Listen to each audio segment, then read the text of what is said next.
Olá, bem-vindos a mais um episódio da Vida Secreta das Línguas, que é também, esta semana, um episódio da pilha de livros. Hoje vou falar da história do inglês, uma língua que todos sabemos que é bastante importante no mundo hoje em dia, mas que começou por ser, e durante muito tempo foi, uma língua perdida no meio de uma ilha lá no norte da Europa, a quem ninguém ligava. Chegou a ser também durante algum tempo a língua do povo, em contraste com a língua da nobreza, que não era o inglês. Era um falar a quem ninguém dava um grande futuro e que hoje sabemos que teve um futuro um pouco diferente daquele que as pessoas imaginavam nessa altura. Tudo começou quando a ilha que hoje conhecemos como Grã-Bretanha foi invadida pelos povos por povos germânicos, como os anglos e os saxões.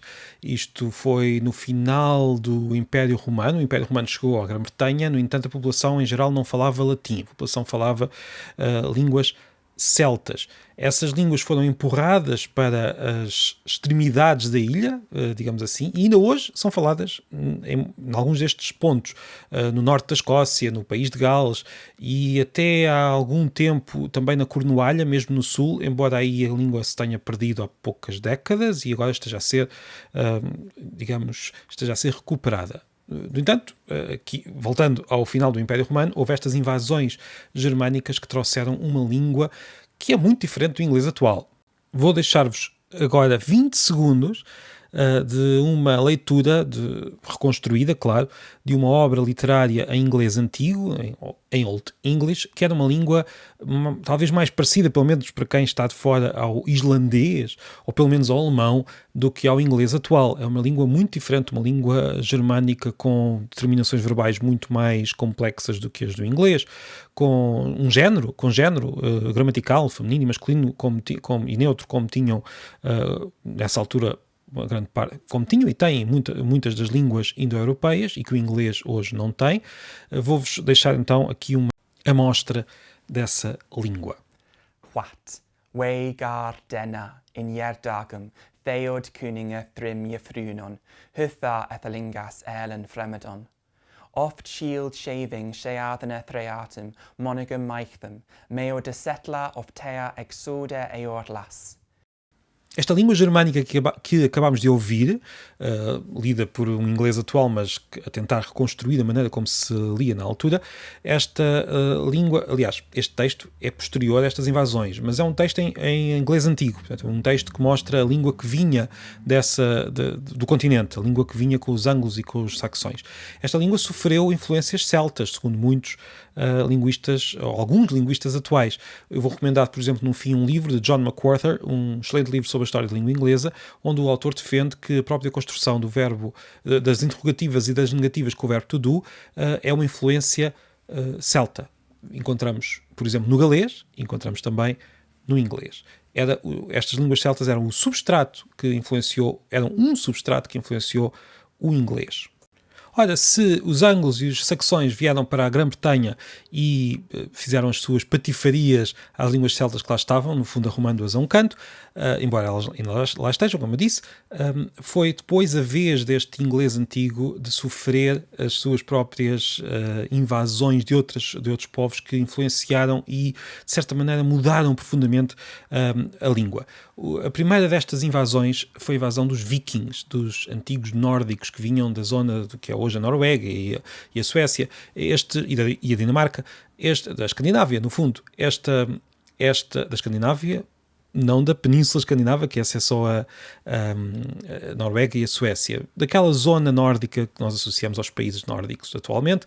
Desta zona vieram os vikings que invadiram a Grã-Bretanha e controlaram durante bastante tempo uma grande parte desta ilha. Criou-se um território chamado Danelaw, onde os governantes eram os vikings. Ora, estes vikings, apesar de falarem uma língua germânica também, era uma língua germânica bastante diferente e por isso, ao aprenderem o inglês antigo, já enquanto adultos, acabaram por aprendê-lo de forma um pouco diferente e acabaram porque tinham uma língua na cabeça e aprenderam outra, acabaram por mudar muito a língua que estavam a aprender. O inglês, e como eram muitos, acabaram por influenciar a própria língua e a própria língua mudou com eles. O inglês deixou de, por exemplo, ter género gramatical. O inglês ganhou uma palavra como... Ganhou muitas nesta altura, mas uma delas é muito famosa, por exemplo, o pronome they, eles ou elas.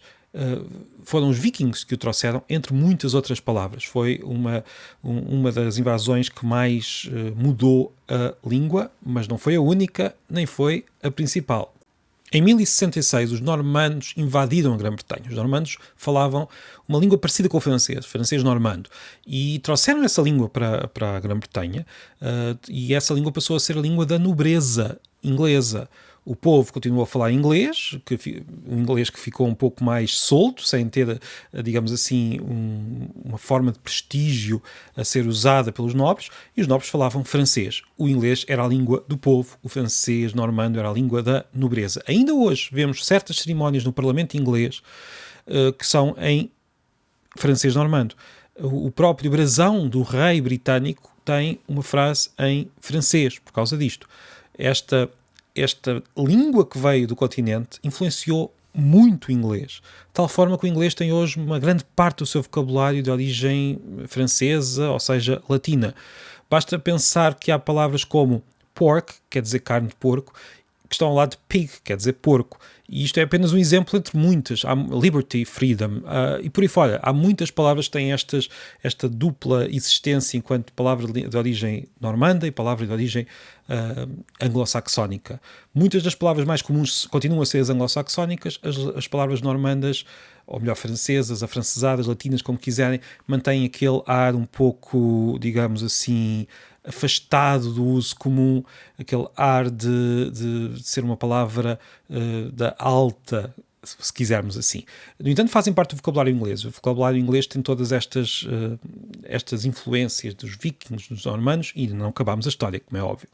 Apesar do uso do francês como língua da nobreza, da corte, o inglês continuou a ser usado na literatura. Temos, por exemplo, Chaucer, que escreveu em Middle English, o inglês médio, o inglês que já não era o Old English, mas ainda não tinha chegado ao inglês que nós reconhecemos como inglês atual, embora isto seja sempre um processo contínuo, sem grandes fronteiras. Chaucer é um dos grandes autores da literatura inglesa, e nós já conseguimos perceber um pouco melhor que aquilo que está ali é inglês e não uma língua germânica que nós não conseguimos reconhecer. Entretanto, os reis ingleses voltaram a usar o inglês. O inglês começou a ser novamente uma língua do Estado, da administração, do rei, e também começou a ser uma língua de grande prestígio, e começou também a ser uma língua usada na tipografia, ou seja, na impressão de livros. Uma língua que foi usada, por exemplo, por Shakespeare, que, diz a lenda, criou uma grande parte do vocabulário inglês. Não será bem assim, criou algum, mas também muitos outros escritores criaram. Shakespeare parece que criou um pouco mais do que os outros, mas é, digamos, apenas um conjunto diminuto das palavras. No entanto, usou o inglês como material artístico de forma inigualável e tornou-se a grande figura da língua, a grande figura literária e não só da língua. Shakespeare ou seja, ganhou aquele estatuto que noutras línguas temos, por exemplo, Camões para o português, Cervantes para o espanhol, temos Molière, talvez, para o francês. Shakespeare tornou-se, de facto, a grande imagem da língua inglesa. E diga-se que, como autor, como dramaturgo, como sabemos, ele escrevia peças de teatro, ele aproveitava a língua toda, as palavras francesas, dos normandos, as palavras antigas, anglo-saxónicas, as palavras dos vikings, as palavras inventadas por ele próprio, as palavras latinas que ele ia buscar ao próprio latim, à fonte, as palavras que vinham do italiano. Ele, por exemplo, lia várias traduções e usava palavras que os próprios tradutores tinham inventado, porque tinham trazido das outras línguas, inventado para o inglês. Era um autor, um escritor, um dramaturgo, que quiserem, era um gênio da língua, que usava a língua toda. Também por essa época, os ingleses, tal como muitos outros povos da Europa, incluindo Portugal, andaram pelo mundo fora, por vários motivos, alguns bons, outros nem por isso, mas o certo é que o inglês andou a aspirar palavras de várias línguas. Encontrava uma palavra e aspirava e ficava com ela. O próprio português deu palavras ao inglês. Há muitos exemplos, mas posso dar, por exemplo, o exemplo da zebra. Podíamos fazer um episódio, se calhar vou fazer isso só sobre as palavras que o português deu ao inglês. Entretanto, o inglês expandiu-se pelo mundo, também por causa dessa expansão europeia. O inglês tornou-se a língua de um país muito importante do outro lado do Atlântico, dos Estados Unidos, mas não só, de muitos outros, de muitas dezenas de países, ao longo dos últimos 2 séculos, e ganhou também esta característica, por ser uma língua muito importante por causa do Império Britânico, por causa da importância dos Estados Unidos no século XX e por muitos outros fatores que davam, isto é uma breve história, que davam muitas horas de vídeos, ou seja, muitas horas de conversa. Por tudo isso, o inglês ganhou uma característica que partilha com muito poucas outras línguas, embora haja outras. É uma língua hoje falada por mais pessoas enquanto segunda língua do que como língua mãe. Ou seja, hoje em dia os falantes do inglês que falam inglês porque aprenderam na escola ou enquanto adultos são mais do que aqueles que falam inglês porque aprenderam desde a infância com os pais, as mães, os amigos, o que for. Ou seja, é uma língua mais falada, como disse, por falantes enquanto segunda língua do que como língua materna. Isso tem algumas consequências para a língua e isso talvez seja um bom tema para outro vídeo. Mas esta foi, assim, muito rapidamente a história do inglês. Mas faltam aqui muitas influências. Eu falei das línguas que o inglês andou a aspirar, mas houve também, por exemplo, uma influência muito forte do holandês. O holandês deu muitas palavras ao inglês, incluindo, por exemplo, coffee, tea e por aí fora. Portanto, houve aqui uma história que podíamos contar aqui com muito tempo.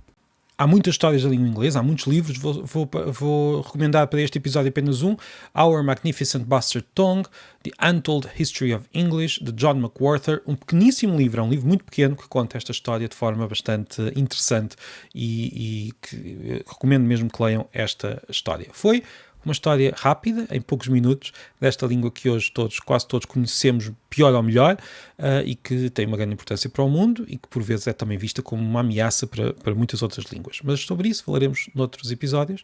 Até breve. Muito obrigado.